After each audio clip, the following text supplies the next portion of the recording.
Good morning, everybody. Thanks for jumping in. Morning. Good morning, good morning. I'm surprised that this is that they decided on. Good morning. Good morning, good morning. Thanks for jumping in. We're getting started shortly.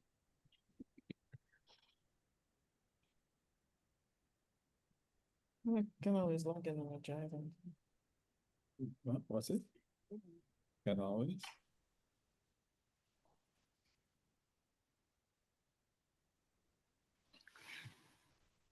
When we stand up.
Well, good morning, everybody. Welcome to the Power Hour. Thanks for jumping in. My name is Ricardo Beris here. I'm the chairman for the Global Opportunities Committee of the Atlanta Black Chambers. If you would love to put in the chat where you tuning in from, would love to say hi to you. Feel free to use the chat as you wish. Welcome to some new faces I'm seeing. I see Costa Rica for the first time in the building. I want to give a big shout out to Nathalie Cook, who is coming in live from Costa Rica, and feel free to. Ivory Coast is in the building. Some quick housekeeping, guys. Please keep your microphones muted. Um, this session is being recorded and it will be available on YouTube later. Feel free to follow the Atlanta Black Chambers on YouTube. Follow the Global Opportunities Committee on YouTube and any of the social media that you're actually in. It's a pretty exciting day. And last week we came off a pretty interesting conversation with about warehousing and kind of how to tap into warehousing in the United States, in Atlanta. And big shout out to Diana Campbell, who was our guest. If you missed that, you can find that on YouTube. Learn everything about warehouse, commercial real estate here in the United States. And that video that you saw me playing was brought to you courtesy of Katina. Katina has got some good vibes.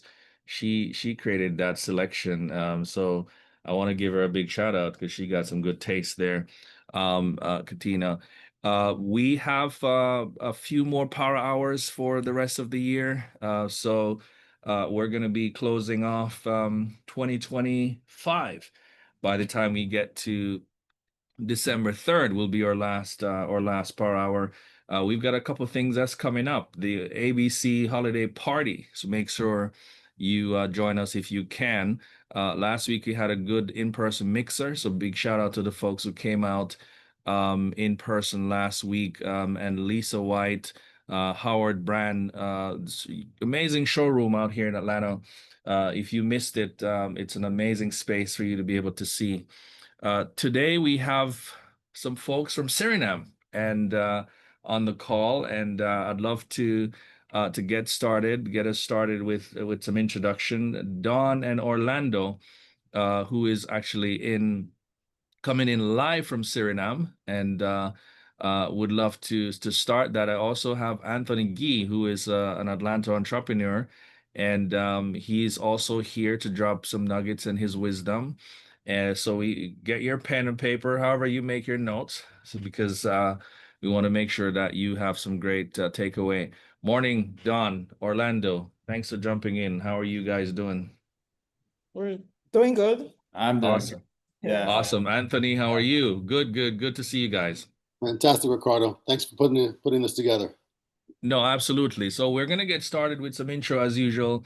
Orlando and Dawn, maybe we'll start with the lady first. You're a familiar face to a lot of folks, but maybe you can tell the rest of the folks here who you are. Tell us what it is that you do. So give us a bit of the Dawn Simpson pitch. Well, hello everyone, and good morning, Atlanta and all over the world from Suriname.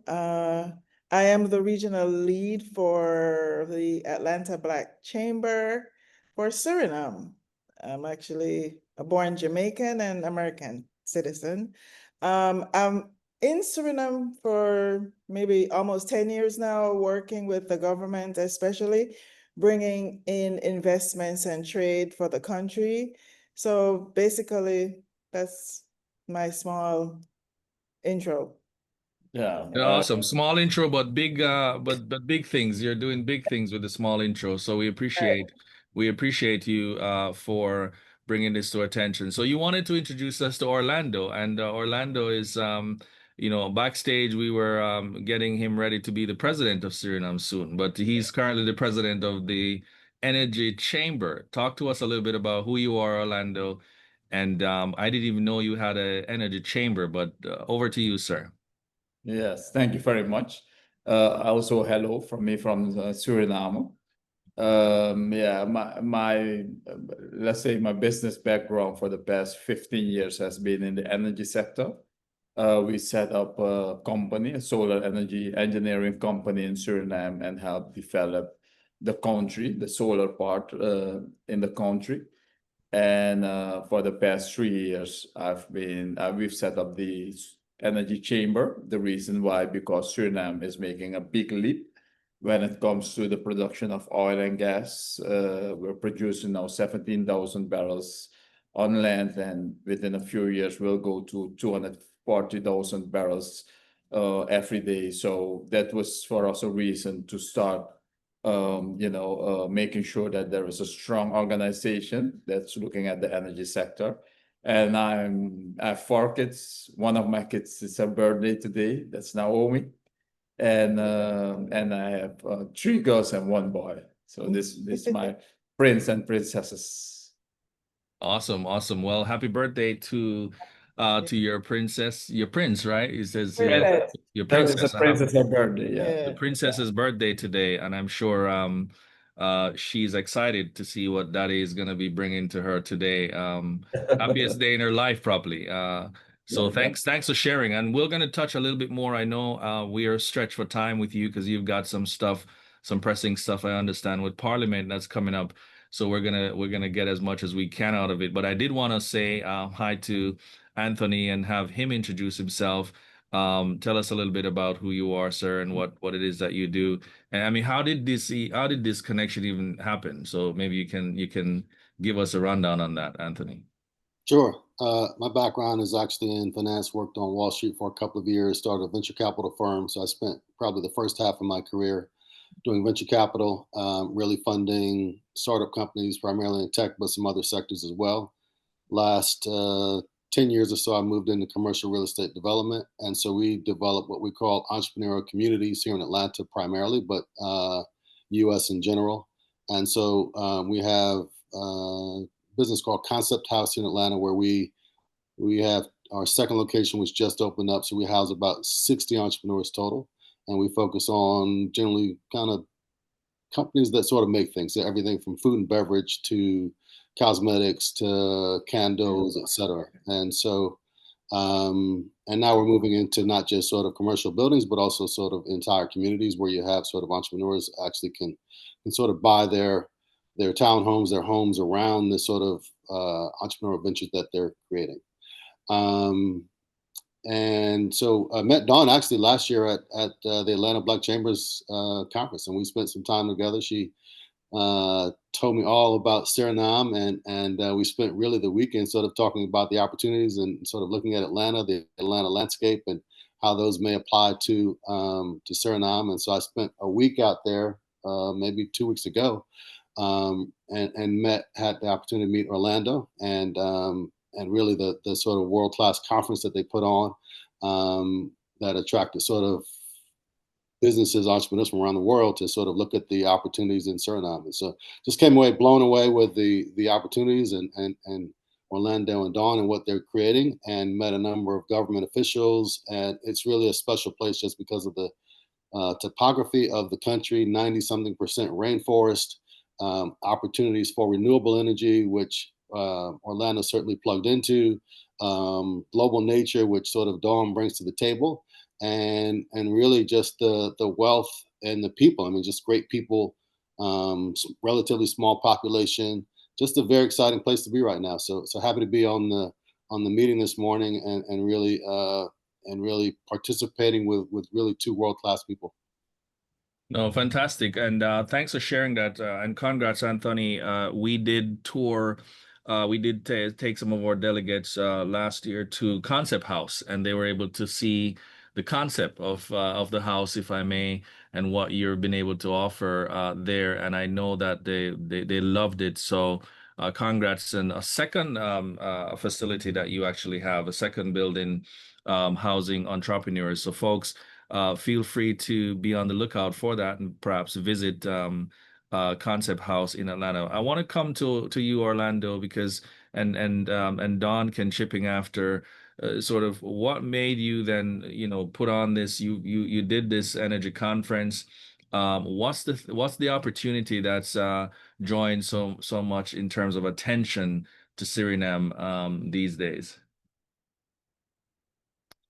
You're on mute, so you got to take that mic off mute real quick.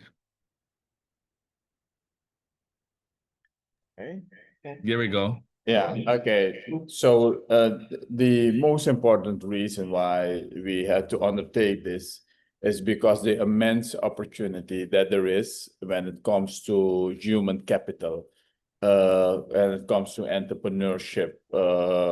Like Anthony, we were discussing, is not just about directly the oil and gas sector, but it's about the spin-off of the oil and gas sectors. Like 6,000 jobs will be created in a short period of time. Businesses have the chance to chip in on tourism and housing, etc. So it was very important for us to make sure that we get that, what I call the alignment, and internally from the government, from the parliament, from the private sector, from the unions, from the different groups in the national level, but at the same time make sure that you also have those like Anthony and Robert and all those guys that intend that you have that international experience there. So you combine that locally capacity with the international capacity and experience, and make sure that we have a sustainable growth, a collaborative growth. So mainly that was that, laying it out there with the opportunities, but making sure that we join forces to really use those opportunities. Yeah, that's fantastic, and thanks for sharing that. So before Dawn comes in, we're gonna lock in by phone because we have to be on the move. So Dawn is gonna come in now. yeah, that's fine. we'll facilitate that.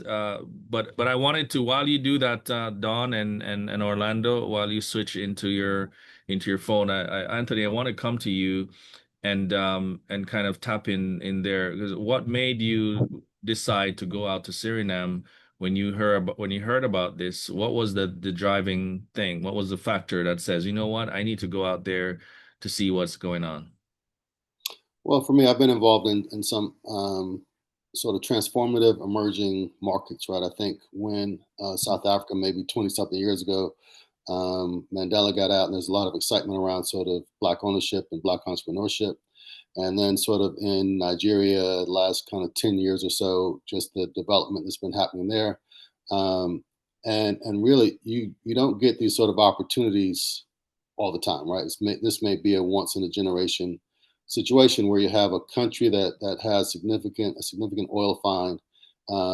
Orlando mentioned 6,000 jobs, right? I mean, the amount of oil that's going to be produced. And so you think about it from a housing standpoint, right? I mean, there's very little housing infrastructure from a commercial real estate perspective. Very little commercial real estate infrastructure. Logistics, very little logistics infrastructure. The infrastructure is just not there today for a country this size to handle the growth that it's about to take on. And so, if you have sort of skill set, resources, capital, they're looking for it. And so, you right now you have a situation where you have a friendly government. You have people like Orlando and Dawn willing to help facilitate entrepreneurship coming in and foreign direct investment coming in. And so we've also brought in some folks that have done business in Nigeria recently in terms of their oil and gas sectors, right? And so really, just how do you help them facilitate their growth and development? But also, they want to make sure that local entrepreneurs also participate in this wealth creation opportunity. And so they're very keen on that, and the government's very keen on that. And so it's this balance that you have to have in order to make sure you have the infrastructure to facilitate the growth, but also the talent and the training and the upskilling to make sure that the local people and entrepreneurs can also participate in the growth creation. Yeah, no, that's fantastic. So there are obviously a lot of opportunities that are coming up to be able to create 6,000 plus jobs. But I wanted to pick your brain a little bit as an entrepreneur. You are a successful entrepreneur here in Atlanta, and you've done some amazing things for the local communities.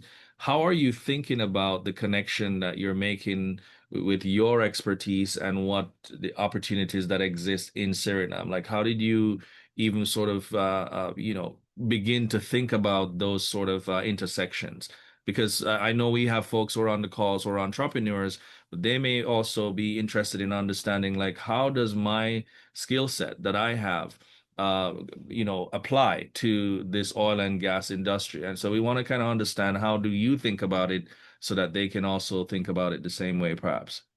Yeah. So today for me, I focus a lot on real estate development. And so if you think about just the number of oil companies that will come into the marketplace, you're going to need probably thousands of residential units. And so right now, the current real estate developers, they don't have the capacity or infrastructure to really even seek outside financing to build that number of units. And so they're going to need partners. And so my initial visit really started looking for partners, land developers, builders, creating that sort of database. And then now we're sort of out in the international markets looking for capital to actually help build up those residential units. And so when you have residential units, then you need sort of places and things for people to do. And so then you can bring in sort of local entrepreneurs that sort of build restaurants, cafes, tourism, those types of things. And so it's really a holistic approach, but we're starting off literally with how do we fill the housing gap that will immediately be there in the next sort of 12 to 18 months. Yeah, and and this was your first time going into Suriname? I mean, was this your First first time going. visit? What was Yeah. your This impression when one. you landed? What was your impression Ain't when gonna you be landed in too much Suriname? back there.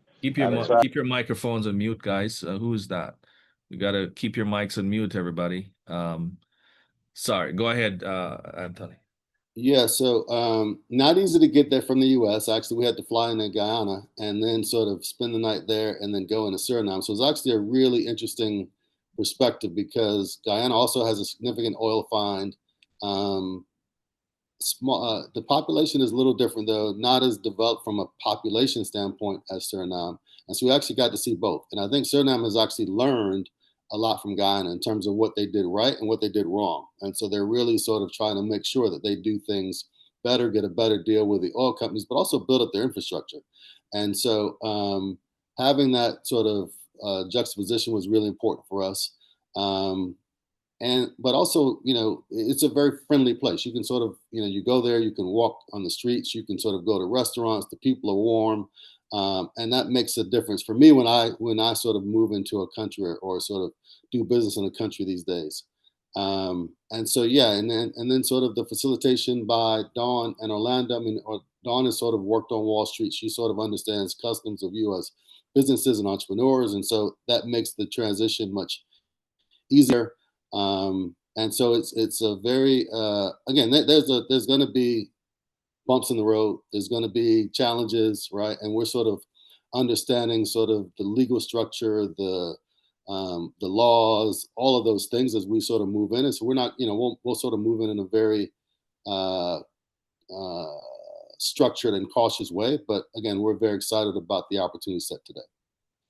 Yeah, and that's amazing. And I love the way that you're thinking about it. And we'll be spotlighting one of our members shortly, coming up on top of the hour, Satrika Walker, who is in the logistics space. So you're in the real estate space, and you've really sort of made that connection around the needs that will exist on the ground. What is the upfront challenges that you're thinking entrepreneurs is going to have to deal with as they try to make that connection between the skill sets that they currently have and the skills that will probably be needed in Suriname in this oil and gas space? Well, again, I've done some business in other countries, and you go there, you're on the ground, and things appear to be moving very fast and quickly, and so you get a lot done in a couple of weeks, and then you come back to the States or wherever you go back to, and things slow down. And so you wonder why they slow down, because people have other priorities, other things that they do, and they may not just work at your pace. And so you have to develop really local partnerships. You have to understand kind of the local culture, just to make sure that your projects are moving forward, because you're probably not going to be there full time immediately. And so it's really, you got to get those partnerships that are really aligned with you, that want to move, that want to create progress and momentum, and just really try to keep that momentum going. But also making sure you understand the framework, right? Making sure there's a true sense of sort of who owns what, how do you own it, how do you enforce it? When your investment goes in, where does it go? How does it sort of come back, right? Those basic principles that you may not think about on a day-to-day basis Hold them here, accountable. right? That's You all have I to was think saying. about You make that it seem like I'm when you move into a new country. Yeah. And thanks for sharing that, because and folks, Dawn and Orlando has had to go to Parliament. It's somewhere about 10:30 or so in Suriname now, and so they had been called over to Parliament. So please pardon them. They're trying to see how best they can do both.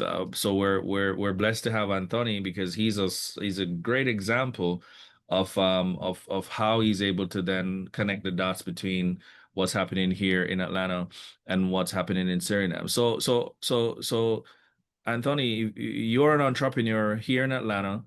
Within the Atlanta Black Chambers, within even our committee, Global Opportunities Committee, that we identify opportunities around the world in trade partnerships and investments for our members. A lot of our members are in professional services, like you, which I'm happy about, because you represent a lot of the service-oriented sort of members that we actually have. What do you say to folks here in Atlanta? We've got folks. I see folks from Germany on the call, Nigeria, all over the world, professional service providers for the most part. How should they be thinking about taking advantage of these opportunities that are actually coming up right now out there in Suriname? Well, first I want to say one of the reasons why Dawn and Orlando had to leave, because their government is highly focused on what they're calling local content, and so they want to make sure that basically local entrepreneurs develop the partnerships and skill sets to actually participate in this growth that's coming. And so they've been, when I was there, met with the vice president. They've been meeting with parliament, president, and so this is um, an important time for the entire country. And they are really on the forefront of really promoting sort of local entrepreneurs, and really sort of bringing in local entrepreneurs. And so when I think about your question, though, Ricardo, and I think about professional services, again, there are lots of opportunities. Everything from I don't know if I consider myself professional services, but from logistics to builders I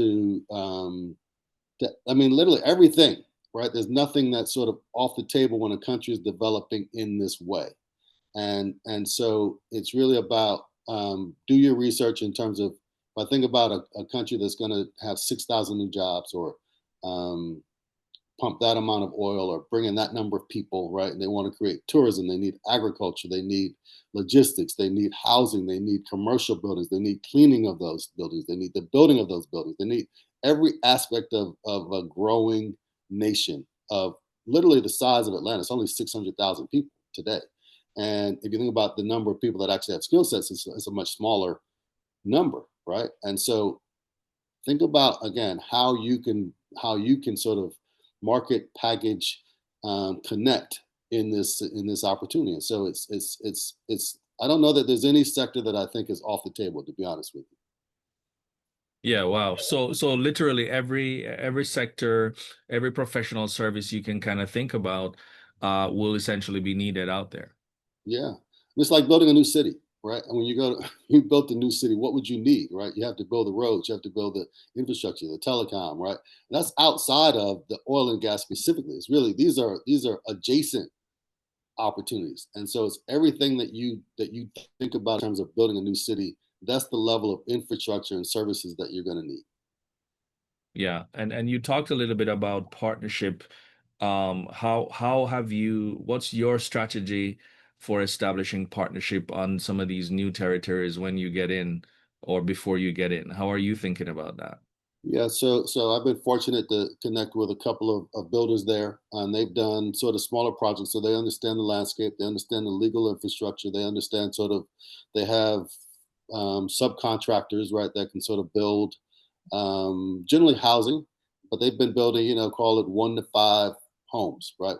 You need hundreds of homes, and so they can kind of build 1 to 5 homes. They have those relationships, but they can't bring capital to build 150 homes, right, for a project or development, or 200 homes for a project or development. And so it's really going to be, how do we sort of connect with them, use their local expertise, but bring in a lot of support, bring in international investors that can understand Suriname and can finance sort of not just 5 homes at a time, but 150, 200, 300 homes at a time, because those are the numbers that you're really going to need to support the number of people that are coming into the country. Yeah, and I want to switch gear, and thanks for sharing that, because I want to switch gears and talk about after I talk with Cetrika here, I want to talk about sort of our mindset around, because we hear some of these big numbers and we kind of get some of us perhaps get scared, and some of us get a little timid around, like, oh my, I don't think I can do that. That's too much.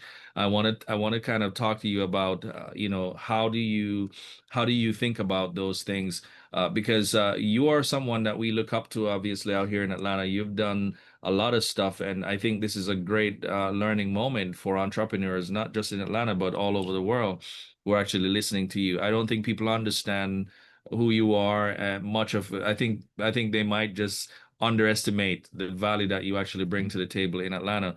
And so we want to commend you for everything that you do, and want to give you your flowers now, because I don't know how many people recognize you, but I know you. I know you personally, and I know and see the stuff that you're doing. So I want to commend you for that. Cedrica Walker is one of our members, and I'd love to bring her up now. Cedrica, welcome to the Power Hour. You are selected to be spotlighted this week, and we'd love to hear more about who you are, more about the business that you actually are running today. Good morning, everyone. My name is Catricia Walker. You can call me Cap for short, and I am the owner of Iconic Logistics Services. We are a nationwide freight broker. really looking to expand our business to go globally. So that's what I'm in the process of doing now, studying for customs and different things like that to expand to go global. We do have or offer, I should say, also warehouse and storage space along with rail. Okay, so you're in the business of logistics. You provide warehouse service. You also provide, you said rail. Yes, sir. That's interesting. Tell us a little bit about that. So the partner that I have far as for rail, we are certified with the Canadian and BNSF. So they run from Canadian to Mounds, Illinois, to where actually one of the warehouses is located. So you can ship there and store at the warehouse if you need it. But again, it will come from, it can come through the Canadian border and then over to Mounds, Illinois. Awesome. And what excites you about Suriname and the oil and gas opportunity that's there today? Well, actually, I really just finished a cohort with American Petroleum Institute. So to learn actually a little more of the oil and industry and to actually get my business, like I said, all patented and set up to do all of that also and to have everything in order for globally. So this was just like a perfect opportunity to be able to be on here, listen to, and know what's going on in the area. And do you believe your company could do well in Suriname if you went there and got set up to really focus on logistics and perhaps transportation between spaces out there? I do. I don't see why not, right? The sky's the limit. Long as you are focused on what you need to do and put your all into it, anything's possible. Long as my man up above is with me. Awesome, awesome. And how can we support you in terms of what you're doing, Kat? First, relationships, right? Everything is about building the relationship and building trust with people. So, you can't just start out transactional. It's getting to know what each company or each person is in need of, and both of you come up with a plan and that trust and build that relationship to make things happen. That's how I see it. All right. Well, let me be the first to introduce you to Dawn Simpson. You met her earlier. She's in Suriname. You can get up and go on a plane anytime you'd like. We'll send you to Dawn Simpson, and if you want to go tomorrow, she's very, very open. That's the beauty about the Global Opportunities Committee. All of the 40 countries that we're actually in.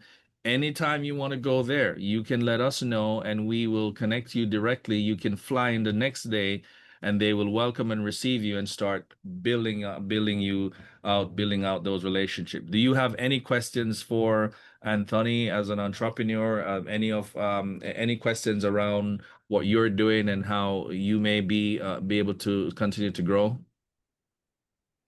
I don't have any questions. I've actually just been taking notes with everything that each one of them have been sitting here talking. So I have my list of things to follow up on and all that. So I don't have any questions at this moment.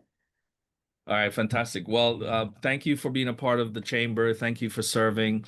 I really hope you're able to make some connections on this call. Feel free to put your information in the chat. And guys, if you've got any connections or intro that you can give to Katrika, right? Katricia. Please feel free to connect. Put your information in the chat, Katrika, so that we can connect with you. Thank you for coming on the Power Hour today. Glad to know that you're doing some great stuff. Rail, we never actually had anyone talking about their connection to rail, and we see the rail all the time. Every 9 o'clock, you can hear them all out there blowing blowing the steam. So good deal. Anthony, we want to come back to you, sir, because we have I think Dawn and Orlando, like we said, had to step away. So you'll be helping us out with some of these insights. Um, I want to go back to that question that I asked you around sort of, people tend to, when they hear about these opportunities, the people tend to sort of push back and think that it's not for them at the moment. And I want to kind of understand from you, how do you actually help people who are thinking that way to kind of get out of that mindset? What do you say to those folks? Well, I think again, from a business perspective, you have to be ready, right? You have to make sure that your foundation is set wherever that is. And so if that's if that's Germany, if that's Nigeria, if that's Atlanta, make sure that that's set before you sort of embark on a new growth sector. But I will tell you that Suriname is probably one of the best places to expand to, just because of the business friendly nature of the place and the people and the opportunity today. I mean, lots of places are just very difficult to do business in as a sort of foreigner, because they're just large, they're entrenched, there are people there already, there are competitors there already. And so, as I think about Suriname, it's just sort of there's a lot of greenfield opportunities, there's not a lot of competition, right? Very little competition. There's a lot of expansion and growth. So all boats will rise when you have that level of expansion and growth. And so if you think about just from a overall macroeconomic standpoint, there's a lot in your favor, right? You're not going there competing against 50 other people. You may have one or two competitors. And so to the extent that you can really bring your skill set because you've developed a business somewhere else and your expertise, then you're going to probably do pretty well, as long as you sort of get a sense of the local landscape, who you need to know, and the sort of the and how you can execute. And if you can find a local partner that can really help you with that, then I think you have a not guaranteed, but a very good chance of success. Yeah, no, thanks for sharing that. And your own journey, I'd love to hear a little bit more about your own journey to this point. Because the lens that you're looking at things through, it's very admirable, it's very attractive, especially for those of us who are on the call who haven't done anything internationally yet. Within the Global Opportunities Committee, I think we have three groups of people. We've got those who are going global, so they're just getting ready and they want to do something international.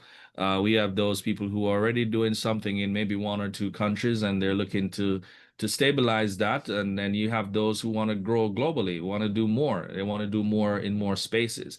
Talk to us a little bit about sort of your journey and where you started and how you got from where you are now to sort of where you are to where you are now, using that sort of lens of doing stuff internationally.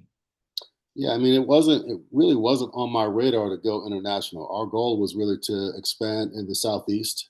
And then we were going to look at a couple of other markets in the US, primarily sort of Houston, Dallas, and then we started getting some interest in other places in the US. And then sort of we realized though that you may be comfortable, right, doing business where you are because you see local opportunities, you see those opportunities every day, and so you began to really understand them and be comfortable with them. But really, from a growth standpoint, like I've said before, it's just not often where you see a country that will have this level of growth and development in it over the next 5 to 10 years. That just doesn't exist. And so, I mean, countries find oil, but they may not be poised for the level of growth. They may not have the political infrastructure. They may not have the lack of competition. They may not have all of the things that sort of allow you to enter a market and be successful. And so, when those opportunities come about, it may not be in your current business plan, right? You may not have had in your business plan, I'm going to do this in the next 12 to 18 months. But when you see an opportunity like this, you have to sort of reorient your business plan, right? And say, what's the risk and what's the reward?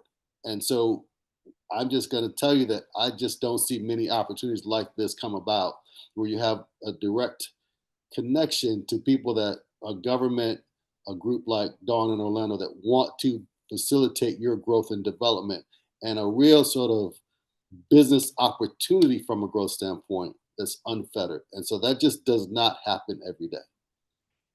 Yeah, so you're basically breaking down this the level of opportunity, the kind of opportunity, and you're sort of weighing it against other opportunities that you probably would have heard of or looked at Yeah. elsewhere, and you haven't seen anything like this. So break it down for me so that what's the ingredients? Like what are the ingredients you look for that makes an opportunity like this what it is? Like, man, we've got to jump on this one.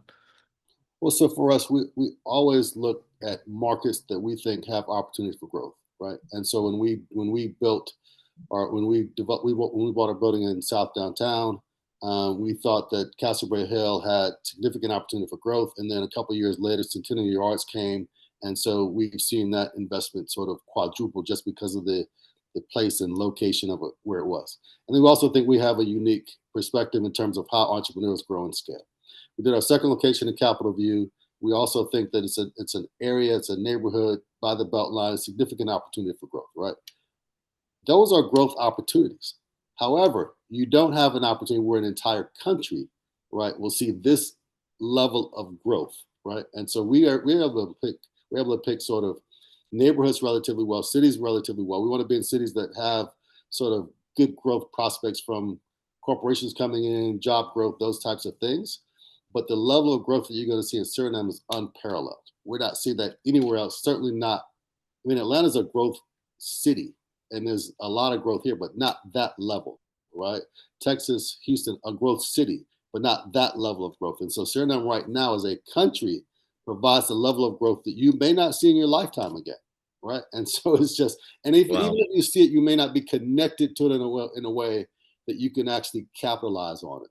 But also think about it from the standpoint of what you want to do in your life, right? So the ability to partner with local entrepreneurs really help the country grow and develop in a way that's meaningful, right? So there are also some things about it that, you know, the people look like us, right? So there's some things about it that make it meaningful and special. Yeah, wow. So you said a lot of great things there. I love that. So because a lot of times we hear about these opportunities and we don't know how to evaluate whether they're good for us or good fit or not. And you see just being able to see growth through those, the cultural affinity, the friendliness that exists, it makes it all the good to be able to seize this opportunity. I want to drop a poll now and ask our folks what are their thoughts around some of the things that we've been talking about and the connections that they actually have. We've learned about some adjacent services, and you're saying that any sort of service, any industry that you're in could essentially be of value in the oil and gas space, and that boom that actually is existing there. And maybe reflecting a little bit in terms of, we've seen booms in the past elsewhere. And we've seen boom like gold, the gold rush, and we've seen all kinds of different kinds of boom. What's different about this one than the one that, we've probably seen in the past? What do you think is different about this one versus those other ones that we've seen and really haven't? There's an AI boom even today that's happening right now. What's different about these different booms in your mind? Well, I think the way in which the country is going about it. And so they're not just relying on oil and gas. And so they really want to build up the renewable space as well. So I see your list up here, housing, high priority, right? And so when you bring in people like that, there's not going to be they have the next 10 years of growth. That housing is not going to go away. Transportation and logistics, that is significant for the next 10 years. That's not going to go away. The country wants to build up healthcare because they know that they need a healthcare infrastructure. Extremely important. They don't want to just be tied to oil and gas, which when you say a boom, that's what typically how it happens, right? You're tied to one particular industry, and if that industry goes up or down, then you're sort of at a loss, right? If it goes down. And so they want to make sure that they continue to build up all the other sectors, right? Tourism, healthcare, all the things that sort of not just focus on oil and gas. And so again, like oil and gas is a driving force for the wealth that will come, but they need to make sure, and they are fully aware as a country, they have to have a diversified economy. And so they have this incredible sort of rainforest and natural resources inside the country. So they want to make sure that they don't lose focus on that as well. And so I think they're being very thoughtful about how they develop as a country. Yeah. So where is Suriname for you? Is it do you play Suriname in South America or you play Suriname in the Caribbean? As a first time, goer and visitor, how are you placing Suriname geographically? I'm curious. I view it geographically in South America, but culturally as part of the Caribbean. Okay, so and the folks that you're seeing there are people who look like us, and they're very much cultural alignment. So it's not necessarily, you say, a Hispanic sort of a space. People don't speak Spanish there; they speak English. Is that right? Well, their primary language is actually Dutch, Dutch. um, Okay, okay.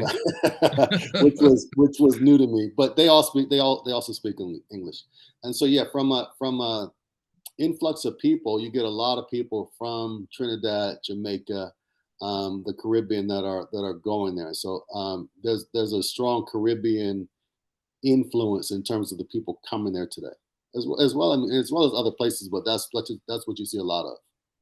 Yeah, so there's some cultural alignment that's tied into this opportunity.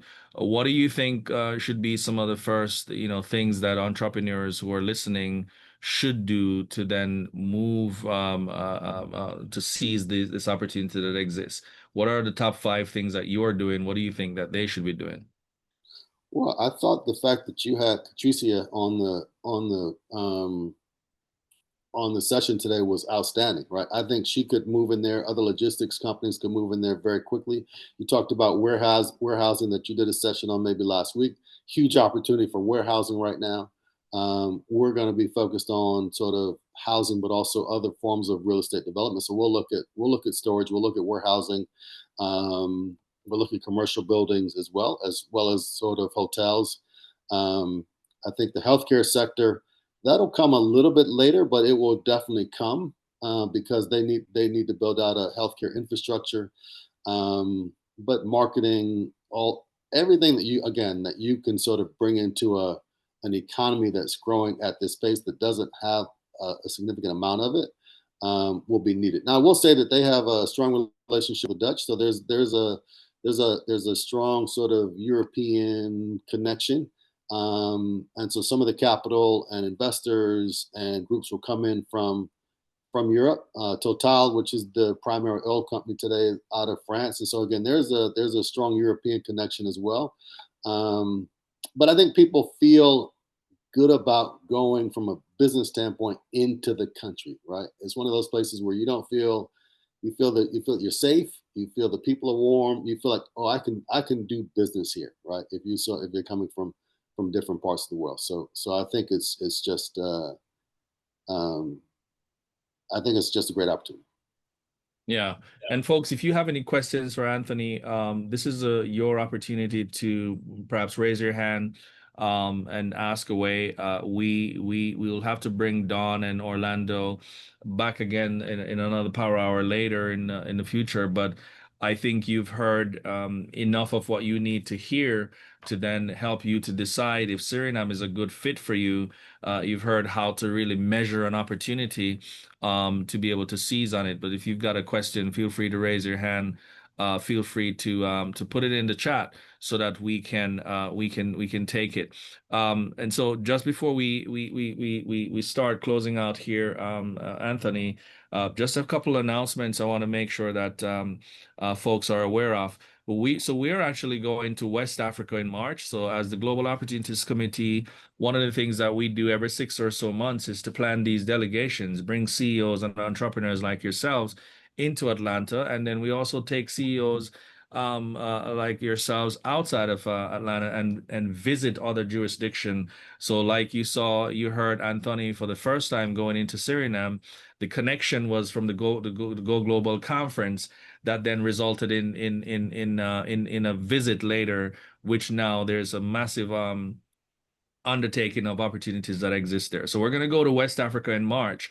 If you're interested in that, please reach out to us. We're doing Ghana, Nigeria, and Liberia. I believe we may go to Togo as well.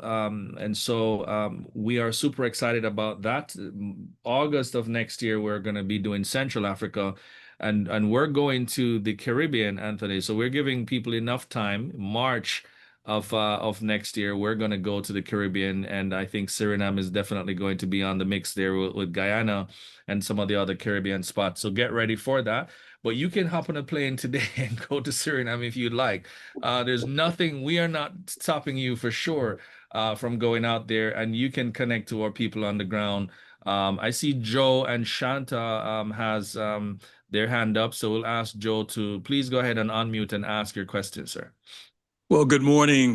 This is my first meeting. I am a Black climate tech entrepreneur who's invented a process that both very cost effectively captures CO2, and then we convert the resulting material into a variety of bioproducts.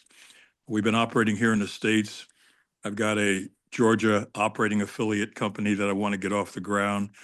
And we're having dialogue with several countries in Africa to bring our process there, because it not only combats climate change, but creates new bioeconomy jobs as we convert the resulting material into bioproducts. So I want to ask if you're going to have, as a subject matter item, a focus on climate change and climate change businesses in the future. So Anthony, do you want to take that? Your thoughts on that? Yeah, there's a lot of discussion around that. I'm happy to, if you could send me something or send something to Dawn, because they are looking at opportunities in that sector. I think there's a kind of an immediate need, right, in terms of things that they're trying to do, and then there's sort of probably a short term, medium, and long term. And so I think that probably is on the list of the medium to long term, just because there's a real infrastructure need right now for just how do you house the number of people, companies that are coming into the space. But some of those innovative things that you've talked about, that's certainly on the plan and on the horizon, and the country and entrepreneurs are certainly looking at that very seriously. Well, I put my contact information in the chat, and we actually put underutilized land to work. So even the development site, we can temporarily, for a year or so, as a site's being developed, use it as a way of capturing CO2 and sequestering carbon. And of course, we can also do that in rural areas. So we might be able to do some things that would actually enhance those who are holding property awaiting for development Awesome. until they can use it. Thank you. Thank you, Joe. Shante, your hand is up. Please unmute and ask your question. Grand Rising. Thank you so much, Ricardo.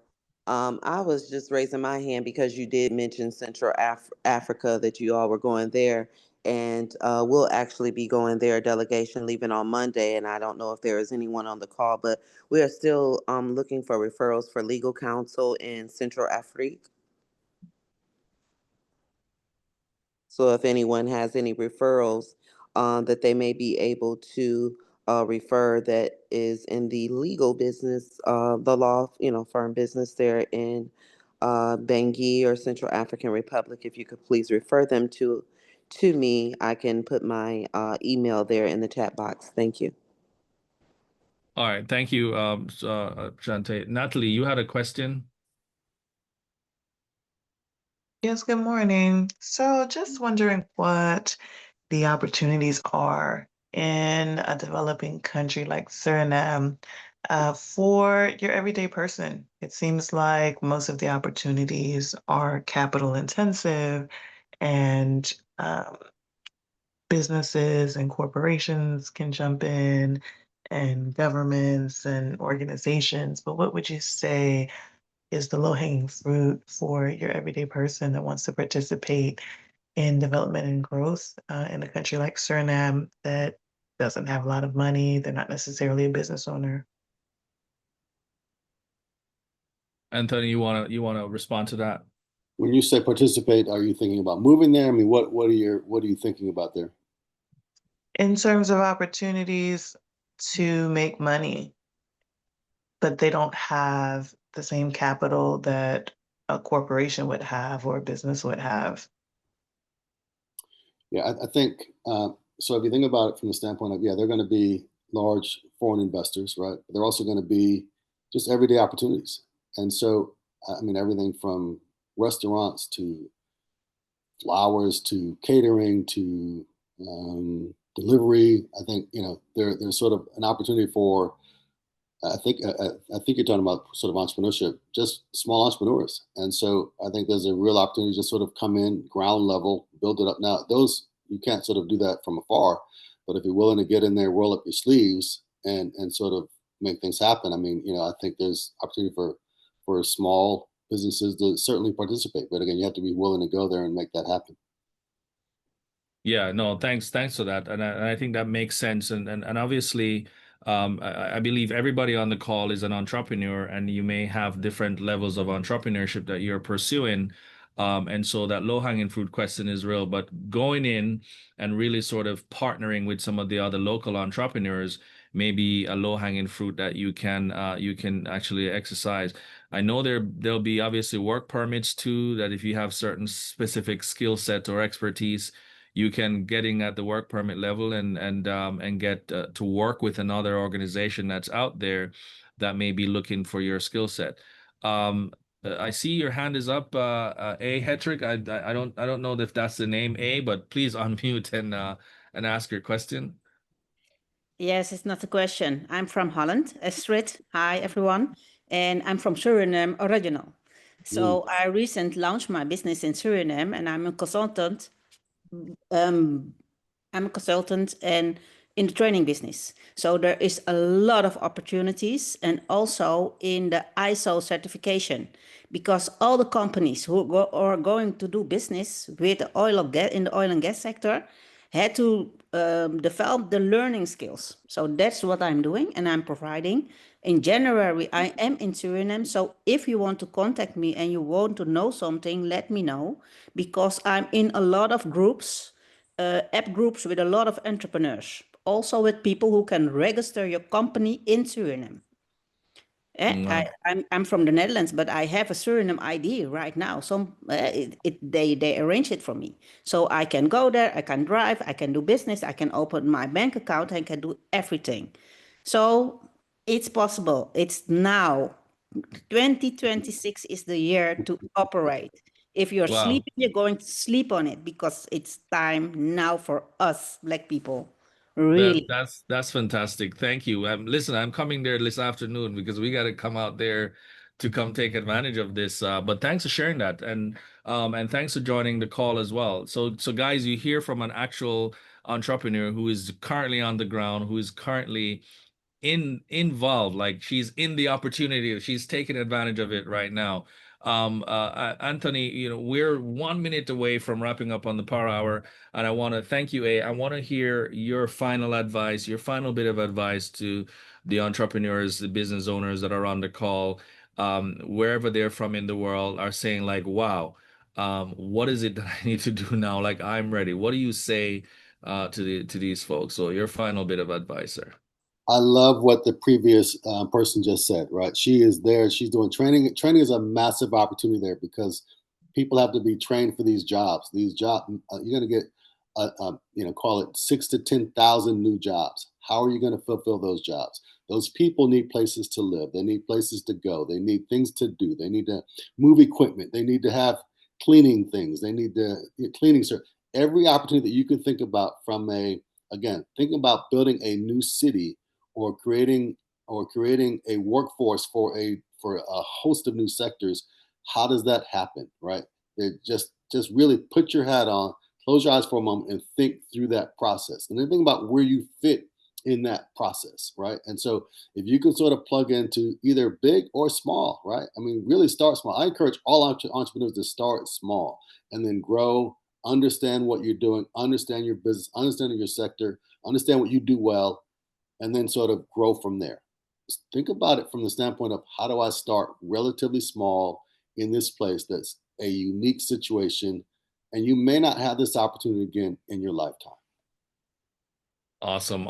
Anthony, thank you for sharing your time with us this morning. The poll result is actually out there and we can see how people have responded, but this was great. I appreciated the fact that we have some real life examples of what's actually happening in Suriname. And I encourage folks to, this is the power hour. The hour, as always, come, and it is it has come, but the power continue. The power is within you. Stay connected. Seize these opportunities that you actually have. And we will actually be seeing you next week, same time, same place. We're going to talk a little bit more about our trip to Ricardo, I West got one more Africa. thing. Ricardo, Yes, sir. I love what you are doing here, right? It is so powerful. You can't, I would not have been able to do this without the connection that I made by the conference that you put together a year ago. Connections are extremely important. You guys need to really take advantage of these connections because they are real, they are powerful. And as you grow and really develop your business, it's about how do you make these strong connections. So thank you, Ricardo and team, for really putting this together.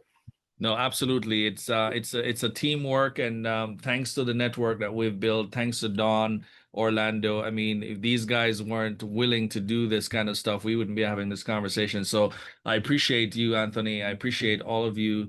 And big shout out to all our regional leads around the world, right? We've got folks from Africa. We've got folks from, you heard me mention, I see Michelle here from Germany. I see folks here from Zambia and just all over the world. And this is our time. And this is our time to shine. And you have to take advantage of it. Costa Rica is coming up soon, and I see Nathalie is really, really interested in bringing the opportunities that we have, shining a light on Costa Rica. So you'll be hearing more about Costa Rica in the future. But thank you, guys. We appreciate it. Stay connected. The power is within you. Do well. Have a great rest of your week, and we'll see you next week.